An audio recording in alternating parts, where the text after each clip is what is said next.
colonize the world with our greed, with our obsession with greed, with products that are highly leveraged, which are tantamount to gambling, and with this preoccupation with fraud, outright fraud, which is essentially what the swaps and derivatives market is about, because it's unregulated. No central clearinghouse, no central exchange, no laws, no regulations, nothing on the books that has a notional value of some $500 trillion. And by the way, I'm getting that figure directly from Peter Goodman from the New York Times. Andrew's one of Andrew's colleagues. So I'm reporting on that now. I want the world to know, hey, listen, this was my world. I not just had a foot in this world, this was my world for years. And I can offer you a window into this highly secretive, very dark, world.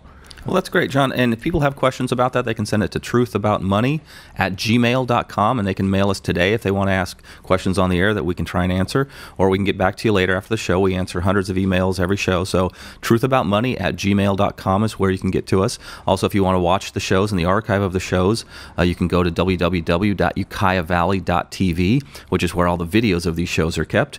And you can also see John's articles on alt weeklies at thebohemian.com. And, at altweeklies.com. Altweeklies.com. Yeah, and I just want to put a plug in here. I was just elected to a national trade association of alternative journalists, AAN, the alternative. What is it? The Association of Alternative News Weeklies. Mm-hmm. I was elected as a member, and very honored to be part of that group. With all due respect to the national press, I think the independent press and the free press has a very important place in reporting things that corporate media cannot. Well, and that's one of the great things about having Andrew on the show this morning, is he is in that, if you want to call it corporate press, which is the New York Times, which is probably one of the bastions of true journalism left. Since Rupert Murdoch has bought everything. I love it. I read the New York Times every day. I just gave, I go to Starbucks every day, get my coffee, get the New York Times.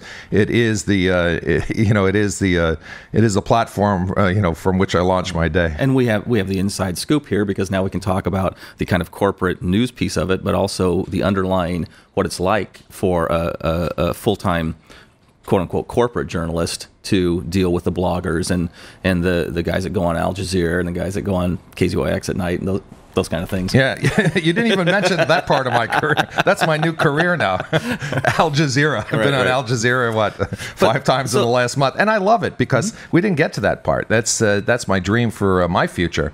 I hope to be the first Western fund manager to launch an Islamic bond fund, a Sharia compliant, which means compliant with the Quran, a Sharia compliant bond fund of Sukuk bonds. And the reason I want to do that is because I don't think the world trusts the United States and Wall Street anymore. They don't trust the integrity of our markets. We've lost the faith and confidence of the world. And Islamic bonds are compliant with the Quran, which means there's no usury, there's no predatory lending, there's full disclosure, there's full transparency. Everything is structured as a win-win. It's all profit participation notes or revenue participation notes. I want to be the first non-Muslim to launch that fund, and I'm going to be proud to do so. 2 summers ago, I bought a place in Gozo, which is one of the islands of Malta in the little archipelago that's known as the sovereign country of Malta, to establish residency there. Malta kind of bridges the European Union and the Middle East, like Turkey does. And my purpose was to establish residency, apply for a bank charter, to be the first Western fund manager to launch an Islamic bond fund. I hope to do that with a hedge fund owner right here in the Bay Area. I don't know whether I have his permission to reveal that on the air or not, but we'll have a press release on that soon. So you'll either be doing that or you'll be in Abu Ghraib. One or the other, right? Yes. Okay. Or the victim of some terrorist attack. Yeah, that's right.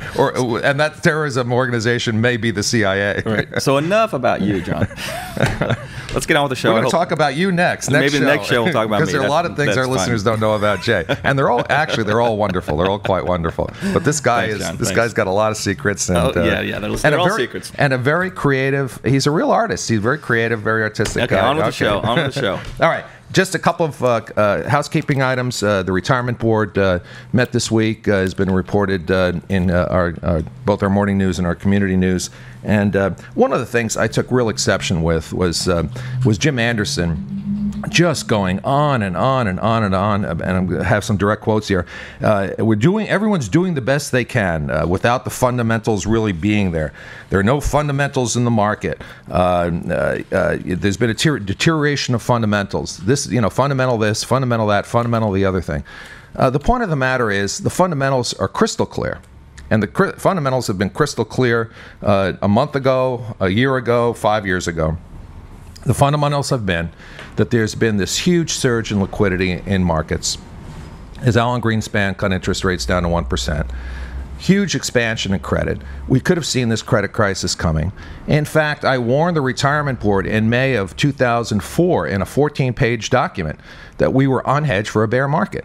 I didn't want to take away anything from their performance in the stock and bond markets at that time. If they wanted to be invested there, that's fine. But I recommended that we do some hedges. Now, John, what's the difference between a hedge and a long short? Well, it's the hedges I were recommending were very, very simple. And I want to, if Tim Knudsen is listening, I never said hedge fund. I've got the document from... Well, you kind of throw hedge out as a kind of interchangeable word sometimes. Right. Hedge means that as markets go down, you kind of soften the impact. So if you own, I don't know, if you own General, you should have had a hedge on General Motors. General Motors. If you own General Motors stock, there was a way of selling calls on that, selling options on that, or buying puts on that. So one of the hedging strategies I recommended 4 years ago, 3 years ago, 2 years ago, 1 year ago, in May of this year, as late as May of this year, and Michael Delbar said he couldn't respond to me for fear of lawsuits on the advice of County Counsel,